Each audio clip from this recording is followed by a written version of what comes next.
January 20th, 1944, Camp Forest, Tennessee. 0800 hours.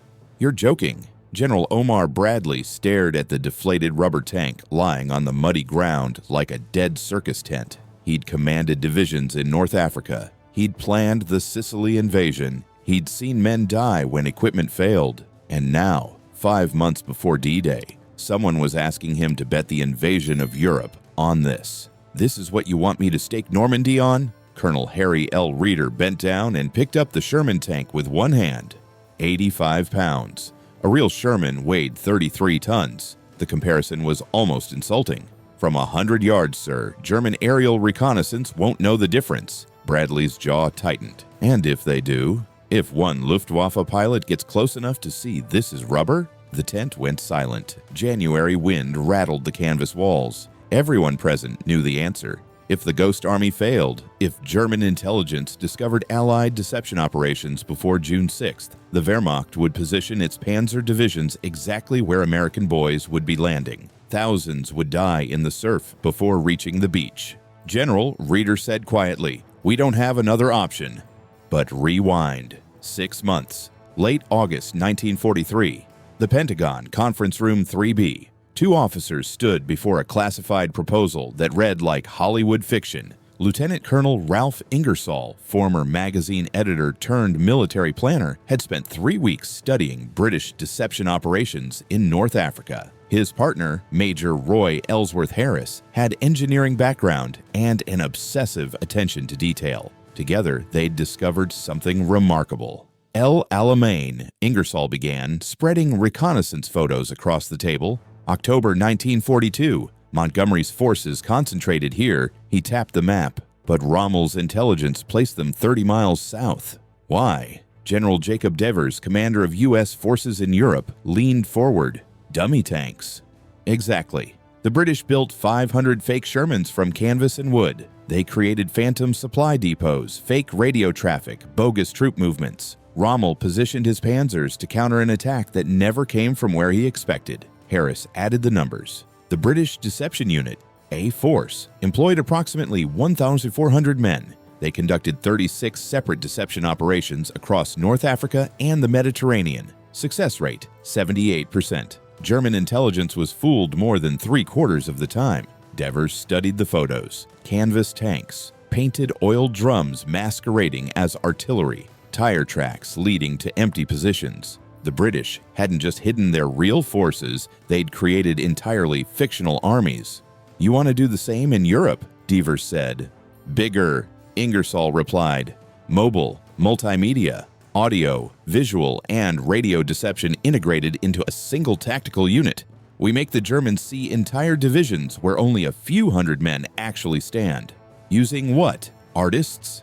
Artists, sound engineers, radio operators, set designers, anyone who understands how to create convincing illusions. Devers sat back. The audacity was breathtaking. "You're asking me to create a con artist battalion. We're asking for permission to save tens of thousands of American lives, sir." The general was silent for 30 seconds. Then he picked up his phone. "Get me General Marshall."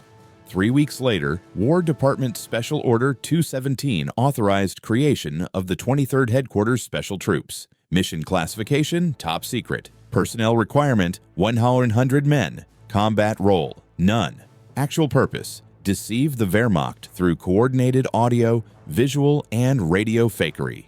The Ghost Army was approved. December 1943, recruiting offices across America. The recruitment pitch was unlike anything in U.S. military history. Private Arthur Shilstone sat in the Yale School of Fine Arts on December 8th when 2 Army officers walked into Professor Roberts' illustration class. The younger officer carried a folder stamped "Secret."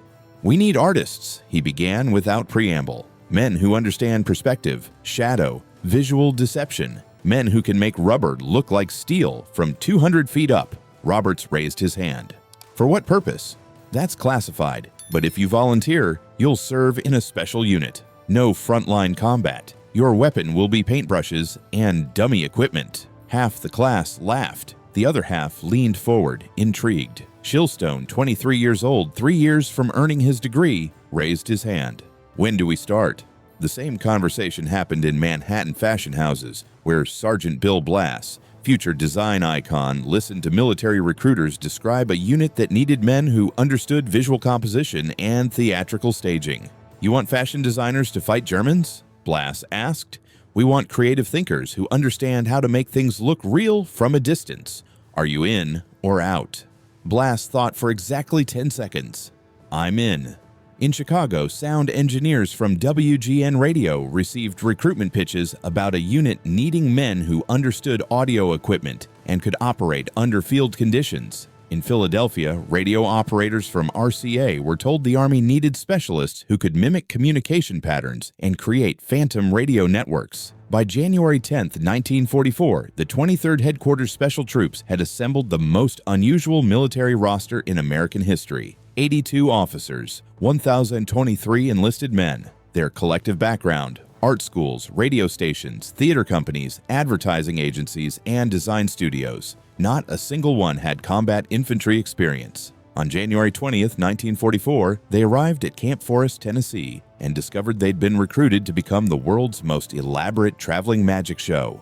Colonel Reeder addressed them in the base auditorium at 1400 hours. The assembled men looked nothing like soldiers. Some wore glasses. Others were skinny. A few were openly effeminate, theater designers who'd never fired a rifle. "Gentlemen," Reeder began, his voice cutting through the murmur, "you've been selected for the 23rd Headquarters Special Troops, not because you can shoot straight, not because you can march in formation, but because you can think creatively under pressure." He paused, letting that sink in. "Your mission is to impersonate entire divisions. 30,000 men. You will do this using inflatable equipment, sound recordings, and radio deception. You will make German intelligence believe American armies are gathering where they don't exist. And if you fail, if you make one mistake that reveals the deception, real soldiers will die because of you." Private Shilstone whispered to the man next to him. "Did he actually say inflatable tanks?" "I think we just joined the circus," came the reply. But Reeder wasn't finished. "The Germans have the best signals intelligence network in the world. They intercept radio communications. They analyze communication patterns. They photograph our positions from reconnaissance aircraft. They know how American divisions look, sound, and communicate.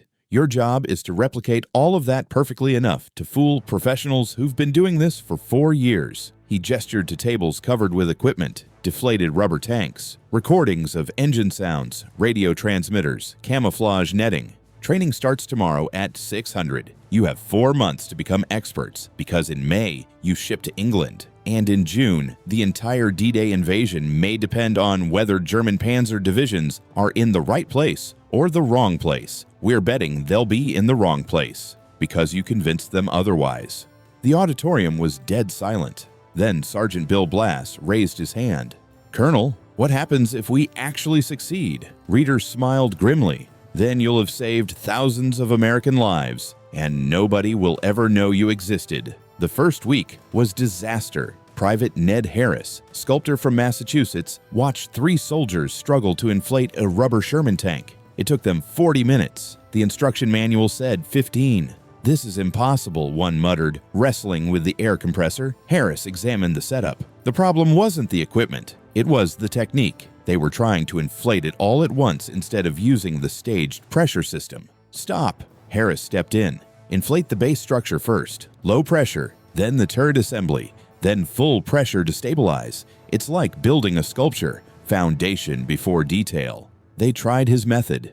12 minutes. But making the tank look real was harder. From 10 feet, the inflatable Sherman was obviously fake. The shadows were wrong. The weathering was non-existent. It looked like a pool toy. Harris spent 3 days studying real Shermans at the motor pool. How light hit the armor, how mud accumulated on the treads, how exhaust stained the rear panels. Then he taught his squad to paint the inflatables. Scorch marks on the barrel from firing, mud splatter on the hull, rust at the weld points, personal items scattered nearby, helmets, canteens, cigarette butts. Make it look lived in. From 100 yards, the result was stunning. From reconnaissance aircraft altitude, it would be indistinguishable from real armor. But sonic deception proved even more complex. Technical Sergeant Harold Flynn supervised the 3132 Signal Service Company, the Audio Deception Unit. His mission: make German listening posts believe American armored columns were moving when nothing but speakers existed.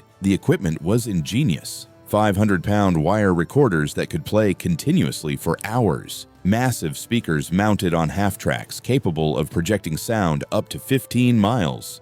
Recordings captured at Fort Knox of actual armored divisions, Sherman engines, track clatter, half-track gear grinding, radio chatter. The first field test was embarrassing. Flynn's team set up speakers at the camp perimeter and played back tank sounds at full volume. It sounded exactly like what it was, a recording playing through speakers. "The Germans will never buy this," Lieutenant Jack Corning said, shaking his head. Flynn knew the problem. Real tank columns produced complex audio, multiple engines at different distances, Doppler effects as vehicles moved, environmental echoes, directional variations. His recording was flat, monolithic, obviously artificial. He spent 2 weeks at Fort Knox recording the 6th Armored Division from multiple positions simultaneously. Near recording, individual engine details. Far recording, ambient column sounds. Flanking recording, movement patterns. Then he mixed them. The result was three-dimensional audio that shifted and evolved like real mechanized movement. When played through directional speaker arrays, it created the acoustic signature of 40 tanks moving in column formation. The second field test fooled even American intelligence officers who knew it was fake. "I'll be damned," Corning admitted. "I actually believe there's an armored column out there." "That's the idea," Flynn replied. "Now we just need to convince the Germans." Radio deception was the most intricate challenge. Lieutenant Corning explained it to his operators like this: "German radio intercept units have been listening to American communications for 2 years. They know how we talk. They know our procedures. They recognize individual operators by their Morse code rhythm, what we call a fist. They analyze message volume, frequency patterns, encryption methods. They build intelligence profiles of entire divisions based on radio behavior." He paused, letting that sink in. "Your job is to create radio networks for divisions that don't exist. You'll transmit supply requests, status reports, and tactical communications for 30,000 Phantom soldiers, and every message must be convincingly authentic." Private Robert Tompkins from Ohio raised his hand. "So we're creating imaginary soldiers and teaching them how to talk." "Exactly. And if German intercept operators detect anything unusual, timing anomalies, procedural errors, communication patterns that don't match real divisions, they'll know something's wrong." The operators practiced for weeks. They studied captured German intelligence reports to understand what the enemy was listening for. They learned to mimic the communication rhythms of specific units. They created fictional officers with consistent transmitting patterns. One operator, Private First Class Harold Dahl, became famous for developing 5 distinct Morse code fists. He could transmit as 5 different people, each with unique rhythm and timing. "That's disturbing," another operator joked. "That's survival," Corning corrected. "If this works, German intelligence will believe 5 different radio operators exist in positions where Dahl is the only person transmitting." By March 1944, the impossible had become possible. The Ghost Army could deploy a complete fake armored division in under 4 hours. 20 inflatable tanks positioned with mathematically calculated spacing. Sound trucks creating acoustic signatures of mechanized columns. Radio networks broadcasting fictional military traffic. Combat engineers using bulldozers to create realistic tire tracks leading to empty positions. From the air, from German listening posts, from signals, intercept units. It looked, sounded, and communicated exactly like a real American division preparing for combat. But doubt lingered. Colonel Reeder walked the training area on March 28th, watching his men rehearse their elaborate deception. They were good. They'd become professionals at fakery. But would it actually work when German intelligence analysts, hardened by years of war, examined the evidence? Lieutenant Colonel Ingersoll joined him. "Having second thoughts, Harry." "Every damn day," Reeder admitted. "We're asking artists and sound engineers to fool the Wehrmacht's best intelligence officers. It sounds insane when I say it out loud." "It is insane," Ingersoll agreed. "That's why it might actually work. The Germans expect conventional military operations. They don't expect Broadway set designers creating phantom armies." Reeder nodded slowly. "We ship to England in 3 weeks. Then in June, we find out if rubber tanks and sound recordings can save thousands of American lives." The Ghost Army had 4 weeks to finalize training. Then they'd cross the Atlantic and prepare for the most important performance of the war, convincing Hitler's generals that Allied invasion forces were gathering in all the wrong places. And if they succeeded, thousands of American soldiers would storm the beaches of Normandy against lighter opposition than Germany had planned to deploy. If they failed, the Normandy invasion would face catastrophic casualties that could alter the entire outcome of the war. Everything depended on whether German reconnaissance pilots, signals intercept operators, and intelligence analysts would believe that 1-800 con artists with rubber props were actually 30,000 combat soldiers. The greatest magic trick in military history was about to begin. May 2, 1944, aboard USS Henry Gibbons, North Atlantic 600 miles from Liverpool, Private Arthur Shilstone leaned over the ship's railing and vomited for the third time that morning. The North Atlantic in May was brutal. 15-foot swells rolled under the converted Liberty ship carrying the 23rd Headquarters Special Troops toward England, and half the men were seasick. "You look terrible," Sergeant Bill Blass said, somehow managing to stay upright despite the deck pitching beneath them. "I feel worse," Shilstone groaned, wiping his mouth. "How are you not sick?" "Fashion shows in Manhattan prepared me for everything," Blass replied. "You haven't experienced chaos until you've managed 40 models, 200 dresses, and a diva designer backstage at the Plaza Hotel. This is nothing." Below decks, the Ghost Army's equipment was secured in cargo holds: 20 inflatable Sherman tanks, 10 inflatable half-tracks, 8 sound trucks with speaker arrays, radio equipment, camouflage netting, everything needed to create phantom armies, if they survived the crossing. Colonel Reeder stood on the bridge with the ship's captain studying radar screens. 2 destroyers flanked the convoy, but everyone knew the statistics. 1 in 20 Allied ships never reached England. Torpedoed, sunk, lost with all hands. "What happens if we take a torpedo?" Reeder asked quietly. Captain Morrison didn't sugarcoat it. "We sink in about 8 minutes. Water temperature is 42 degrees. Survival time ranges from 15 to 30 minutes, depending on physical condition." He paused. "Most men don't last 20. Reeder thought about his men below decks. Artists, sound engineers, radio operators. They'd signed up to fight with creativity, not to drown in the freezing Atlantic. "Let's make sure that doesn't happen," he said. 4,000 meters away, death was watching through a periscope. Captain Lieutenant Hans Werner Krauss tracked the American convoy through U-482's periscope. 6 transport ships, 2 destroyer escorts, standard formation, standard target. "Bearing 275 degrees, his executive officer reported. "Range 4,000 meters, speed 8 knots. Krauss studied the lead transport, heavy cargo, low in the water, probably tanks or heavy equipment. He didn't know he was looking at the Ghost Army carrying their rubber deception equipment. "Flood tubes 1 and 2, Krauss ordered. The U-boat shuddered as seawater filled the forward torpedo tubes. In 60 seconds, U-482 would launch. If both torpedoes hit, the transport would sink before lifeboats could be lowered. But the destroyer USS Harding sonar operator heard something.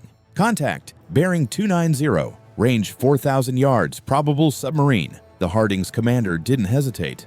"All ahead flank, set depth charges to 150 feet. The destroyer accelerated to 35 knots, closing on the submarine position at nearly a mile per minute. In U-482, the hydrophone operator heard the propeller sounds growing louder. "Destroyer, bearing 110, high speed, closing fast." Krauss spun from the periscope. "Dive, emergency dive, take us to 200 meters. U-482 nosed down sharply as the crew fought to get deep, but they were too slow. The first depth charge exploded 200 feet above the submarine. The concussion hammered through the hull. Light bulbs shattered. Gauge needles bounced. Men grabbed handholds to keep from being thrown.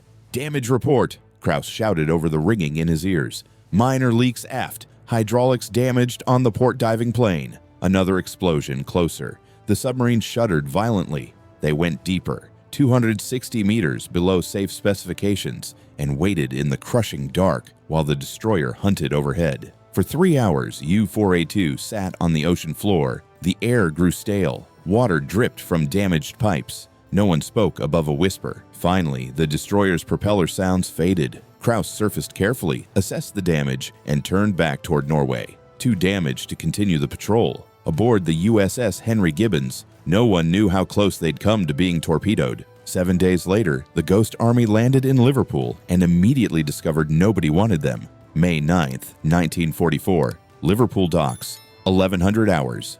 What the hell is this? Major Thomas Holden stared at inflatable tanks being unloaded from the Henry Gibbons. Are those rubber? Colonel Reeder saluted. Sir, 23rd Headquarters Special Troops reporting.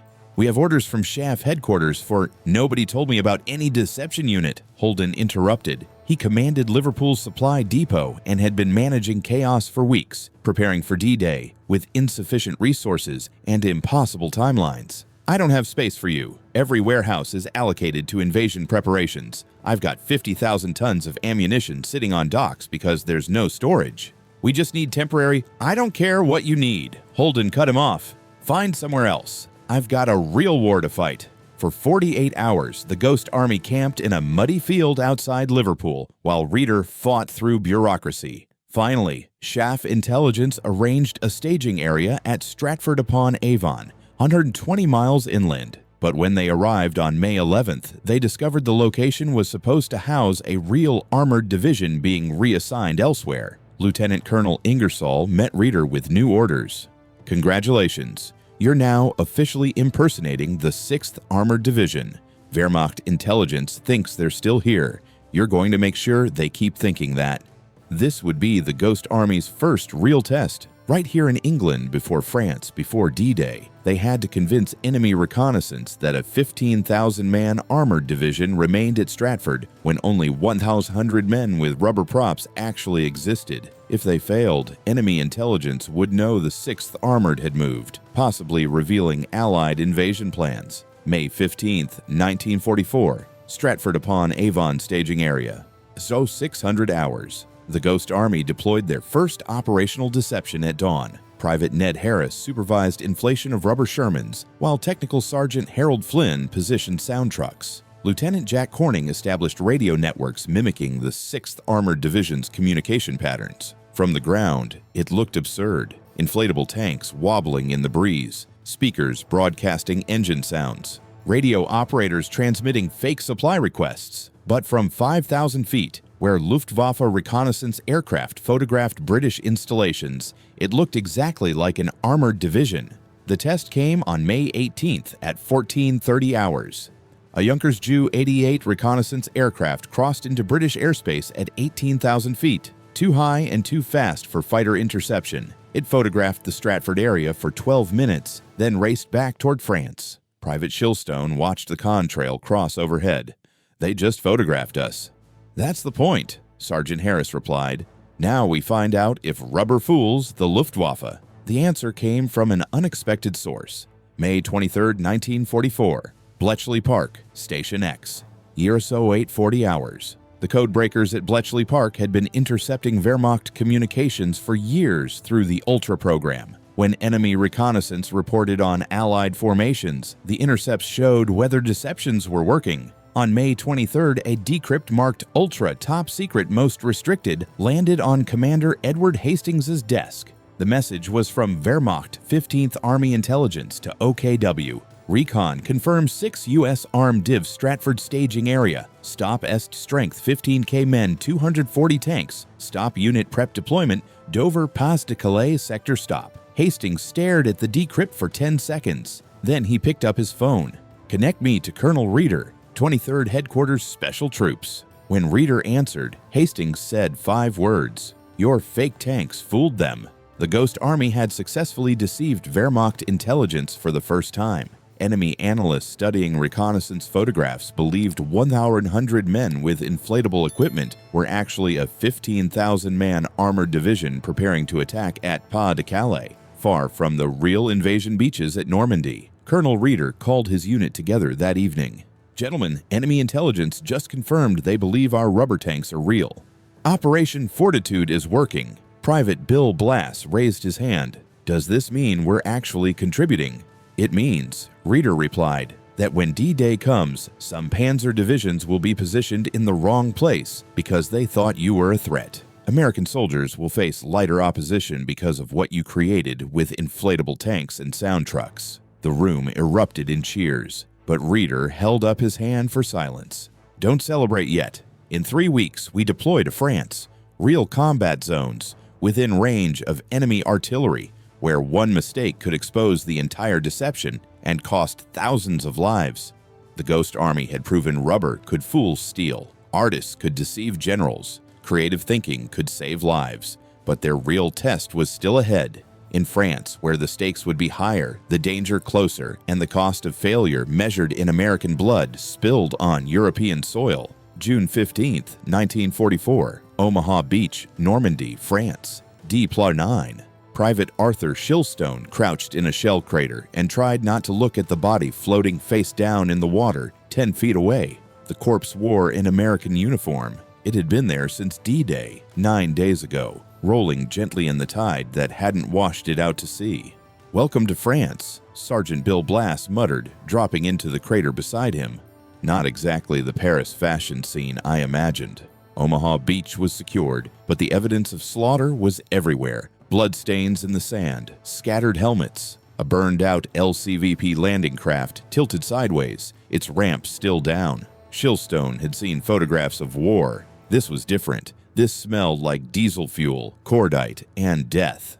"Move out," someone shouted. The 23rd Headquarters Special Troops, 100 men with inflatable tanks, sound trucks, and radio equipment, pushed inland from the beach. But this wasn't England anymore. This was a combat zone. Real bullets, real artillery, real death.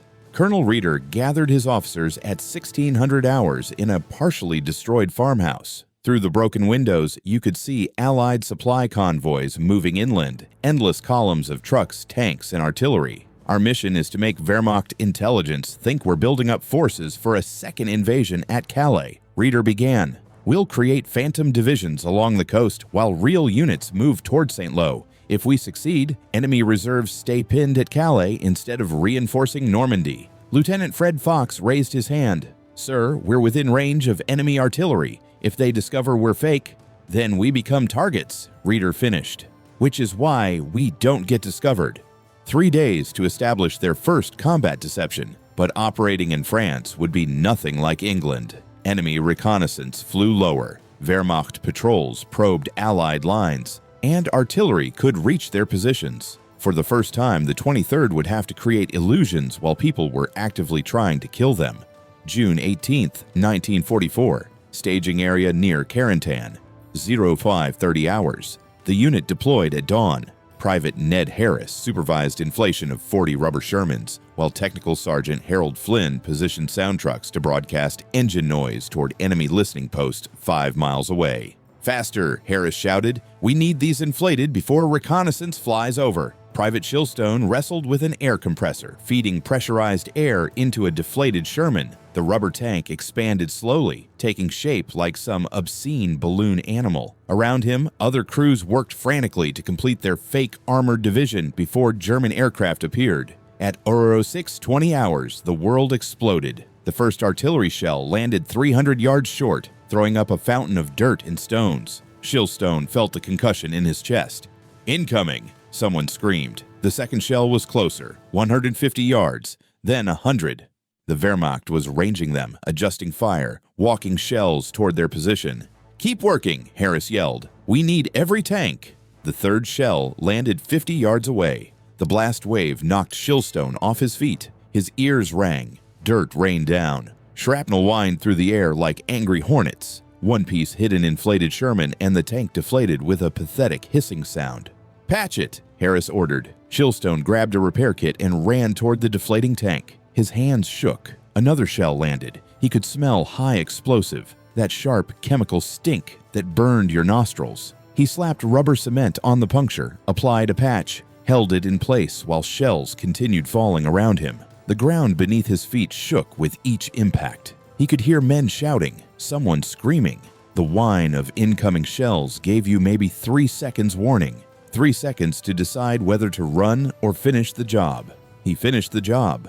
At 0650 hours, 2 Focke-Wulf FW-190 fighters appeared at 8,000 feet, cameras clicking as they circled the position. They photographed what looked like a complete armored division, 40 tanks, support vehicles, supply dumps, all arranged with perfect military spacing. Then they disappeared east toward enemy lines. Did they buy it? Shilstone asked. His voice sounded strange in his ringing ears. "We'll find out," Harris replied. "If they didn't, the shells will get closer." But the artillery stopped. Wehrmacht gunners had confirmed their target wasn't worth the ammunition. They shifted fire elsewhere, toward positions they believed held real forces. The 23rd had survived their first combat deception, but Private Thomas Wells hadn't. Shrapnel had caught him in the throat while he was positioning a sound truck. He'd bled out in 4 minutes. June 22, 1944. SHAF Headquarters, England. 1100 hours. General Omar Bradley studied intelligence intercepts with growing amazement.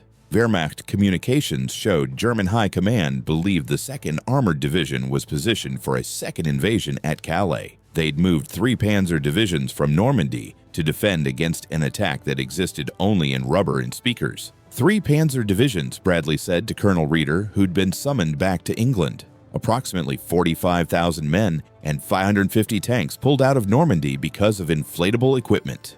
"Yes, sir," Reeder replied. "We also lost Private Wells, and Private Joseph Moretti was killed by an enemy patrol while setting up audio equipment." Bradley's expression hardened.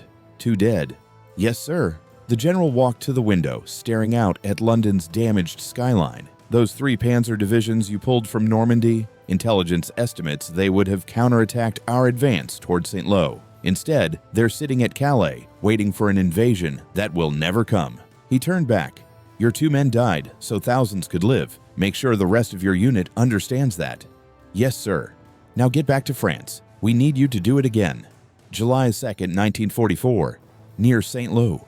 2145 hours. Operation Brest would be the 23rd's most dangerous deception yet, simulating movement of 2 divisions to convince enemy intelligence that Allied forces were massing 30 miles from the actual objective. They deployed under cover of darkness. Lieutenant Jack Corning set up phantom radio networks. Sergeant Flynn positioned sound trucks. Private Harris and his team moved inflatable equipment into position, working in blackout conditions with only moonlight to see by. But at 22:30 hours, everything went wrong. A Wehrmacht reconnaissance patrol probing Allied lines stumbled across one of the inflatable Shermans. In darkness, it looked real. Proper silhouette, proper size, proper spacing from other tanks. Unteroffizier Karl Schneider approached cautiously, rifle ready. He reached out to touch the tank's hull, expecting cold steel. His hand pushed through rubber.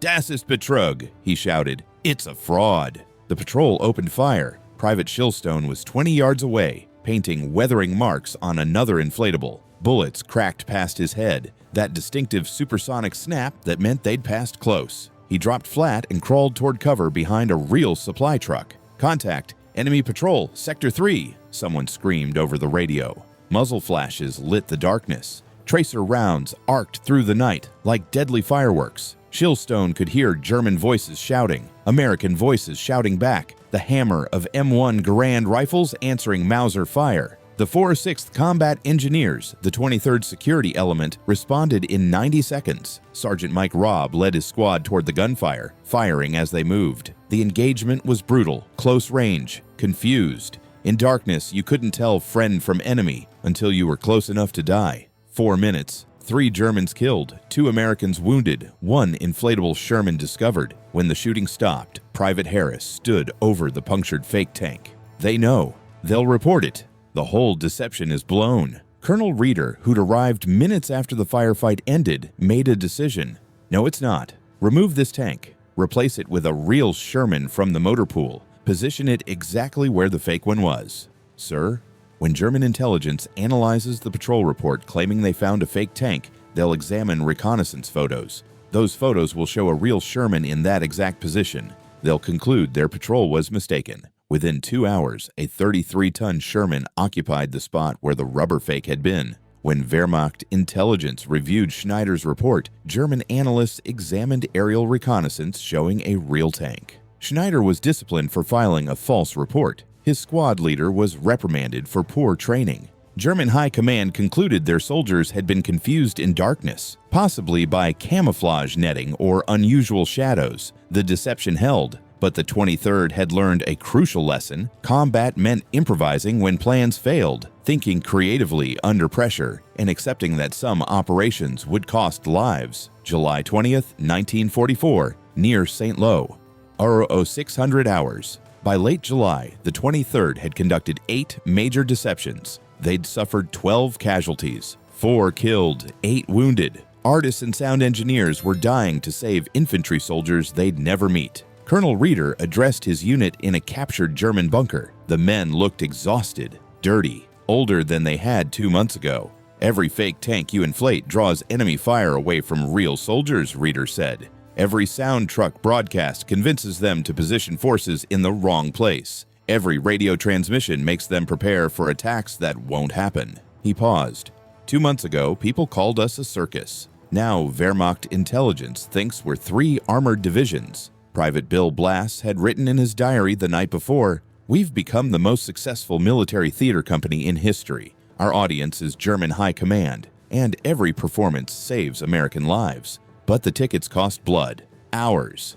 In 3 days, Reeder continued, Operation Cobra begins, the largest Allied breakout offensive of the war. While real armored divisions punch through enemy lines at St. Lo, we'll create phantom threats at Le Havre and Boulogne. Wehrmacht reserves will rush to defend attacks that never come. He looked at the faces of his men. This is what we trained for. This is why we're here. 4 of our brothers have died doing this. Don't let them die for nothing. 3 days later, Operation Cobra shattered German defenses with the largest aerial bombardment in military history. While 2,000 aircraft dropped 4,000 tons of bombs on Wehrmacht positions, the 23rd created illusions that pulled enemy reserves away from the breakthrough point. American forces broke through and began racing across France. The Ghost Army followed, conducting deception after deception, keeping enemy intelligence confused about Allied strength and objectives. They'd proven themselves in combat, fooled German generals, saved thousands of lives through creativity and courage. But their greatest challenge still lay ahead, deeper into France, closer to Germany, where enemy intelligence would be even more desperate to discover the truth. September 14th, 1944, Luxembourg. Neros were even 30 hours. Private Arthur Shilstone hadn't slept in 38 hours. The 23rd Headquarters Special Troops had been running deception operations non-stop as Allied forces raced across France toward Germany. Now they sat in a captured enemy command post, eating cold sea rations while artillery pounded positions 2 miles away. "We're running out of rubber," Private Ned Harris said, examining an inflatable tank patched so many times it looked like a quilt. "This thing won't survive another operation." Colonel Reeder entered carrying a map case. His face was grim. "Gentlemen, we have a new mission. Operation Market Garden launches in 3 days, the largest airborne assault in history. 35,000 British and American paratroopers will seize bridges across the Rhine while armored divisions push through Holland." He spread a map across the table. "Our job is to make Wehrmacht intelligence believe the main thrust is coming here." He tapped near Metz, 200 miles from the real target at Arnhem. Sergeant Bill Blass studied the map.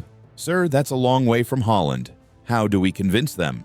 "By creating the most elaborate deception we've ever attempted," Reeder replied. "Because if German intelligence figures out paratroopers are landing at Arnhem, they'll move panzers there. And 35,000 men will drop into the middle of an armored division." The room went silent. Everyone understood. This wasn't about pulling tanks away from infantry. This was about preventing a massacre. September 15th, 1944, near Metz. 14:30 hours. The 23rd deployed their largest operation yet. 60 inflatable tanks, 20 fake artillery pieces, radio networks broadcasting communications for 2 phantom divisions, sound trucks playing mechanized column audio 24 hours a day. Private Shilstone worked through the night inflating equipment, painting weathering marks, creating tire tracks with bulldozers. By dawn on September 16th, the fake armored concentration looked perfect from the air. 2 divisions preparing to attack toward the Saar region, exactly what Allied planners wanted German intelligence to believe. At 0900 hours, Luftwaffe reconnaissance aircraft photographed their positions. The photos showed what they were supposed to show: massive Allied buildup near Metz. But 200 miles away in a bunker outside Frankfurt, Major Heinrich Kessler examined those same reconnaissance photographs with experienced eyes. He commanded Wehrmacht intelligence operations for the Western Front. His job was predicting where the Allies would attack next. He'd been fooled before. Not this time. Kessler spread the Metz reconnaissance photos across his desk alongside images from the previous week. Tank positions, supply dumps, vehicle spacing. Everything looked textbook perfect. Too perfect. These positions haven't moved in 4 days, he told his staff officer. Real armored divisions conduct patrols, maintenance rotations, equipment repositioning. These tanks are static. His aide disagreed. Major, acoustic analysis confirms continuous engine sounds. Radio intercepts show active divisional communications. The buildup is real. Kessler picked up another set of photographs. Allied air activity over the past 72 hours. Heavy reconnaissance over Holland. Troop transport movements toward British airfields. Glider concentrations near Dover. He drew lines on the map connecting the data points. They all led to one conclusion. The Allies aren't attacking through Metz, Kessler said quietly. They're conducting a major airborne operation, probably targeting Rhine bridges. He reached for the phone. Get me Field Marshal model, immediately. September 17, 1944, Arnhem, Holland. 1300 hours. First Lieutenant David Thompson, 1st British Airborne Division, jumped from a C-47 transport at 1,500 feet. His parachute deployed with a sharp crack, and suddenly the noise of aircraft engines was replaced by the whisper of wind through silk. Below him, Arnhem looked peaceful. Green fields, tree-lined roads, a few scattered buildings. Light resistance was expected. German forces in the area were supposed to be minimal, mostly rear area troops, logistics units, scattered infantry. The intelligence briefing had been confident. The main German forces were concentrated elsewhere. The route to the bridges would be lightly defended. Thompson hit the ground, rolled, popped his chute release, and grabbed his rifle. Around him, hundreds of other paratroopers were landing, forming up, moving toward their objectives. Then he heard it, the distinctive metallic clank of tank treads. From the tree line, a German Panzer IV rolled into view, then another, and another. "Contact!" someone screamed. "Panzers! Multiple Panzers!" Thompson dove behind a stone wall as machine gun fire tore through the landing zone. This wasn't supposed to happen. German armor wasn't supposed to be here. Intelligence had said. A shell exploded 30 feet away, throwing dirt and stones. Thompson looked up and saw what would become the nightmare of Market Garden. 2 full SS Panzer divisions, the 9th and 10th, with approximately 50 tanks and 16,000 veteran troops positioned directly around the bridges the paratroopers were supposed to seize. The Germans had known they were coming. September 18, 1944, near Metz. 0600 hours. Colonel Reeder received the radio message at dawn. Market Garden encountering heavy resistance. Stop enemy armor present in strength stop. British airborne sustaining heavy casualties stop. He read it twice, then walked outside. The fake tanks sat in perfect positions. Speakers broadcast engine sounds. Radio operators transmitted phantom communications.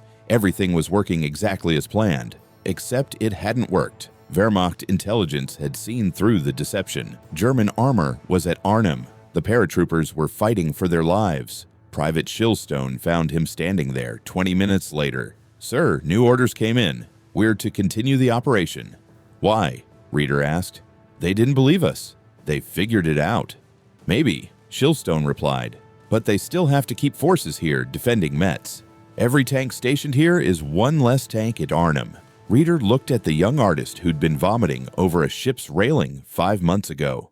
"When did you get so smart?" "About the time enemy artillery started landing on me while I patched rubber tanks," Shilstone replied. September 25th, 1944, Arnhem, Holland. Final withdrawal. Operation Market Garden ended in failure after 9 days of brutal fighting. British forces withdrew across the Rhine under cover of darkness. Allied casualties, 17,000 killed, wounded, or captured. The 1st British Airborne Division was effectively destroyed. Lieutenant Thompson was one of the survivors. He'd fought for 8 days in Arnhem's streets against SS Panzers, watching friends die, running out of ammunition, wondering why German armor had been waiting for them when intelligence had said the area was lightly defended. Years later, he'd learn about the Ghost Army, about rubber tanks near Metz. about a deception operation that German intelligence had identified and analyzed, about how Wehrmacht command had concluded the real threat was airborne, not armored, about how Major Kessler had predicted the attack and positioned forces accordingly. September 28, 1944, Luxembourg, 1800 hours. Colonel Reeder received the classified after-action report. One section stood out. Despite identification of Allied deception operations near Metz on September 16th, Wehrmacht command maintained 2 reserve divisions in defensive positions in that sector until September 23. Analysis suggests enemy caution regarding potential multi-axis offensive prevented full redeployment of reserves to Arnhem sector. The 23rd had been discovered. Their deception had been identified, analyzed, and partially seen through, but they'd still pulled some enemy forces away from Arnhem. Not enough. Not nearly enough. But something.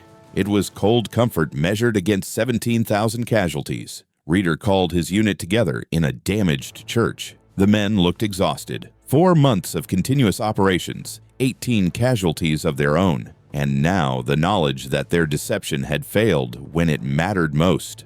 Market Garden was a disaster, Reeder began. No point softening it. German intelligence figured out we were fake. They positioned armor at Arnhem and thousands of paratroopers paid the price. He paused, letting that sink in. But even after they discovered us, they couldn't ignore us completely. They kept forces near Metz because they couldn't afford to be wrong. That saved some lives. Not enough, but some. Private Bill Blass raised his hand. Sir, does this mean we're finished? If they know what we do? It means we adapt, Reeder replied. German intelligence is smarter now. They're looking for deceptions, which means we have to be more convincing, more creative, and willing to improvise when plans fail. He held up new orders. We're moving into Germany, actual German territory, where every civilian could be an informant, every mistake could be fatal, and where enemy intelligence will be desperate to identify real threats from fake ones. We'll be operating in their backyard, where they're fighting to defend their homeland, and the stakes are higher than ever. The 23rd had learned a brutal lesson at Market Garden. Deception could fail. Enemy intelligence could be smarter than your tricks. And when deception failed, thousands died. Now they'd take those lessons into Germany itself, where the enemy would be even more dangerous, the operations even riskier, and where one mistake could cost not just the mission, but their lives. March 1st, 1945. Near Bonn, Germany.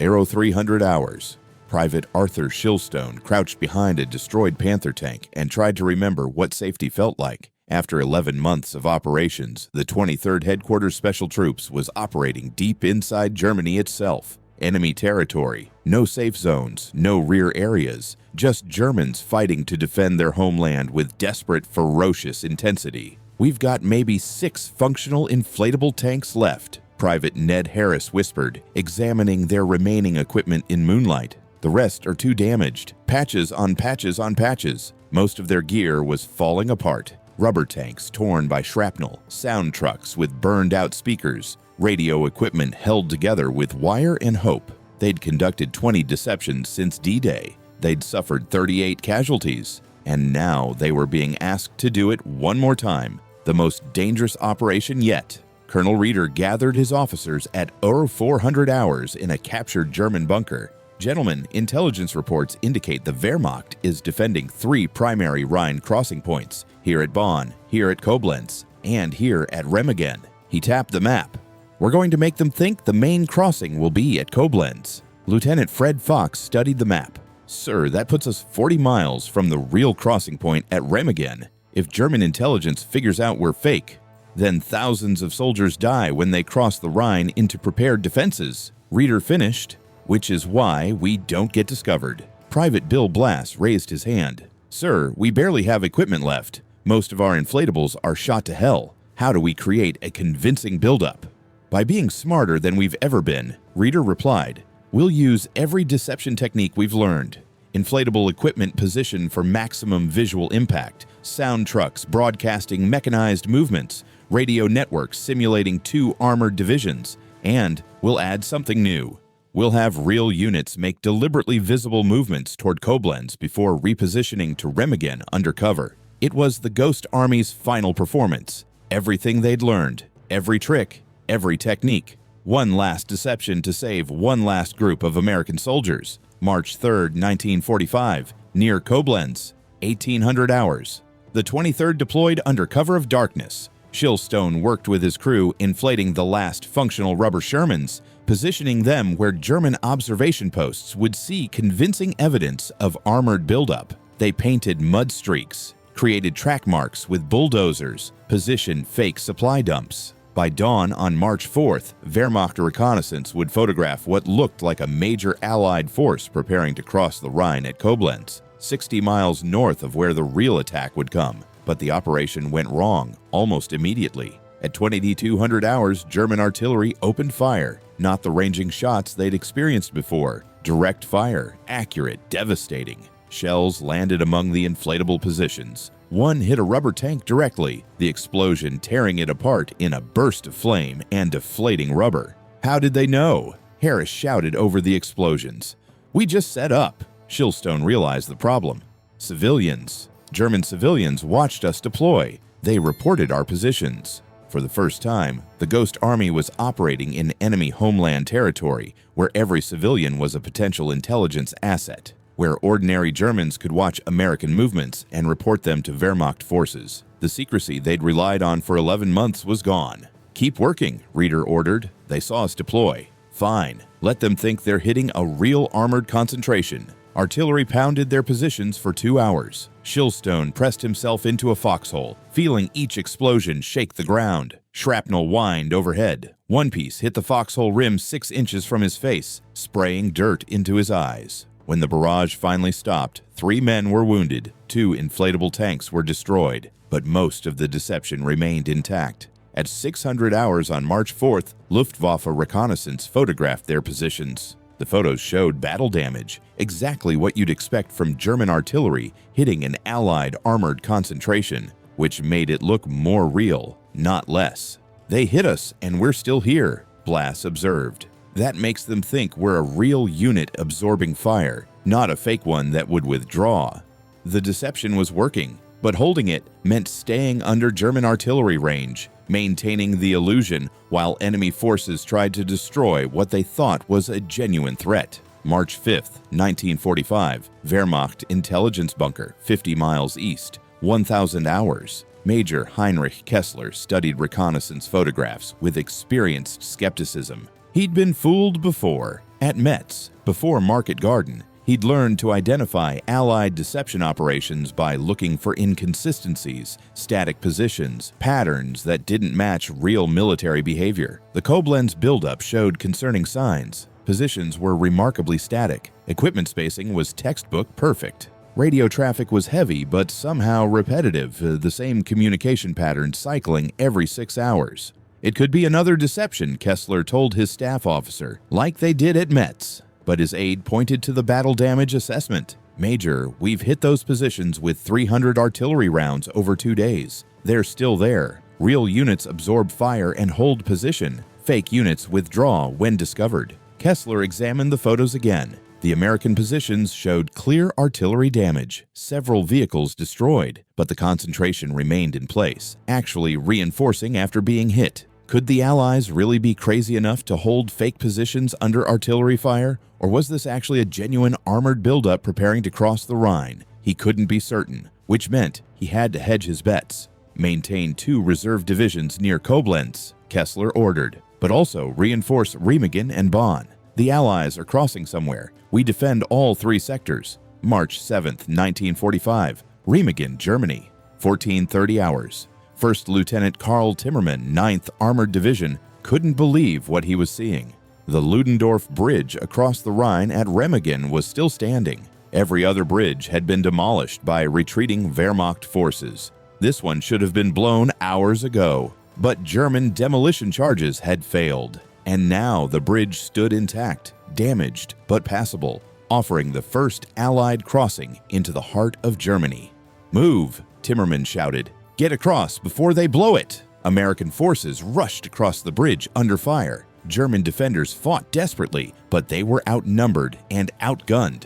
Wehrmacht command had positioned significant forces at Koblenz and Bonn, where Allied deceptions indicated the main crossings would occur. Remagen was lightly defended. By 1600 hours, American forces held the east bank of the Rhine. By 1800 hours, engineers were building pontoon bridges. By nightfall, tanks were rolling across into Germany. The Ghost Army's deception had worked. Wehrmacht reserves were positioned 40 and 60 miles away, defending against attacks that would never come. Remagen, the actual crossing point, had been weakly held. March 8, 1945, near Koblenz. Arts 800 hours. Colonel Reeder received the radio message. Rhine crossing successful at Remagen. Stop bridgehead. Established. Stop enemy reserves. Misdirected. Stop. Withdraw to Allied lines. Stop. The 23rd had held their positions for 5 days under enemy observation and artillery fire. Now they could finally leave. Shilstone helped deflate the last damaged rubber tanks, load the worn-out equipment, and pull back across Allied lines. As they withdrew, German artillery opened up one final time. Shells landed among the retreating convoy. Shilstone's truck swerved to avoid a crater, nearly tipping over. The driver beside him was hit by shrapnel, not fatal, but enough to spray blood across the windshield. They made it across Allied lines at 1100 hours. The Ghost Army's final combat operation was complete. That evening, Reeder received casualty reports. 2 killed during the Koblenz operation, 6 wounded. That brought their total to 41 casualties since D-Day. 41 men, Reeder said quietly. 41 artists, sound engineers, and radio operators killed or wounded creating illusions. How many did we save, sir? Private Harris asked. Reeder held up the intelligence assessment. At Remagen, Allied forces faced approximately 40% fewer defenders than expected. Intelligence estimates that without our deception operations pulling reserves to Koblenz and Bonn, American casualties during the crossing would have been 3,000 to 5,000 higher. The room went silent. Everyone did the math. 41 casualties to prevent 5,000. That was the exchange ratio. That was what they'd accomplished with rubber tanks and speakers. March 18, 1945. Allied headquarters, Germany, 1100 hours. Colonel Reeder stood before General Omar Bradley for the last time. The war was ending. Germany was collapsing. Wehrmacht command structure was disintegrating. The 23rd Headquarters Special Troops was being deactivated. Final assessment, Bradley said, handing Reeder a classified document. 21 major deception operations conducted between June 1944 and March 1945. Estimated enemy forces diverted from actual battle zones, 20,000 to 30,000 troops at various points. Conservative estimate of American casualties prevented by those diversions, 15,000 to 30,000 soldiers. He paused, letting those numbers register. Actual 23rd casualties, 41 killed or wounded. That makes your unit's exchange ratio one of the best in the European theater. Those 41 men died operating rubber tanks, sir, Reeder replied. Those 41 men died saving 15,000 others, Bradley corrected, which is what every soldier hopes to achieve. Your people did it with creativity instead of bullets. That doesn't make their sacrifice less meaningful. It makes it more remarkable. Bradley stood and offered his hand. Thank you, Colonel. What your unit accomplished will remain classified for decades, but history will remember the Ghost Army as one of the most effective units in this war. April 12, 1945, Germany. 1600 hours. Private Arthur Shilstone sat with what remained of the 23rd in a captured German barracks. Most of their equipment had been destroyed or abandoned. The inflatable tanks that had fooled Wehrmacht generals for 11 months were punctured, torn, and useless. The sound trucks barely functioned. The radio equipment was worn out, but they'd done something nobody had believed possible in January 1944. They'd proven that artists could fight as effectively as infantry, that creativity could be as deadly as firepower, that deception could save lives. What do we do now? Private Harris asked. The war was clearly ending. Germany was collapsing. Everyone knew it was just a matter of weeks. We wait, Reeder replied, and we never speak about this. Bill Blass pulled out the diary he'd kept through 11 months of operations. He read the last entry aloud. We've been the most successful military theater company in history. Our audience was German high command. Our props were rubber and speakers. Our performance saved thousands of lives, and nobody will ever know we existed. May 8th, 1945, Germany. VE Day, 2359 hours. At midnight, Germany surrendered. The war in Europe was over. Private Arthur Shilstone stood with the Ghost Army as news arrived. He thought about that first day at Camp Forest, watching Colonel Reeder inflate a rubber tank with one hand while explaining how artists would fight World War II. He thought about the Atlantic crossing, dodging U-boats to reach England, the artillery barrage at Carentan where Private Wells had died, the German patrol discovering their fake tank at St. Lo, Market Garden's failure at Arnhem where their deception had been discovered too soon, the final operation at Remagen where they'd held positions under artillery fire for 5 days, 11 months of combat operations, 21 major deceptions, 41 casualties, an estimated 15,000 to 30,000 American lives saved. "We did it," Harris said quietly. "We did," Shilstone replied. Colonel Reeder gathered them one final time. "Gentlemen, you've proven something nobody believed possible, that creativity can win battles, that artists can save soldiers, that the most powerful weapon isn't always the one that makes the loudest noise." He paused, looking at the exhausted faces of men who'd fought with rubber instead of steel. "This unit is being deactivated immediately. You're going home. But before you leave, understand this. What you did will remain classified top secret. You will not speak about your operations. You will not tell anyone what the Ghost Army accomplished. As far as the world knows, you served in a standard support unit. The truth stays with you." The 23rd Headquarters Special Troops was officially disbanded on May 15, 1945. The men returned to America. Records were sealed. Equipment was destroyed. For 40 years, nobody knew the Ghost Army had existed. Private Arthur Shilstone returned to New York and became a successful illustrator. He never mentioned the Ghost Army for 4 decades. When the operation was finally declassified in 1996, a reporter asked what he'd learned from the experience. Shilstone thought about rubber tanks fooling panzer commanders, sound trucks deceiving Wehrmacht intelligence, radio operators creating phantom armies that existed only in imagination. He thought about artists saving infantry soldiers through creativity and courage. "That war isn't just about who has the biggest guns," he said. "Sometimes it's about who can make the enemy look the wrong way at the right time." The Ghost Army had done exactly that, and in doing so, they'd saved thousands of lives that would have been lost if those enemy soldiers had been in the right place instead of the wrong one.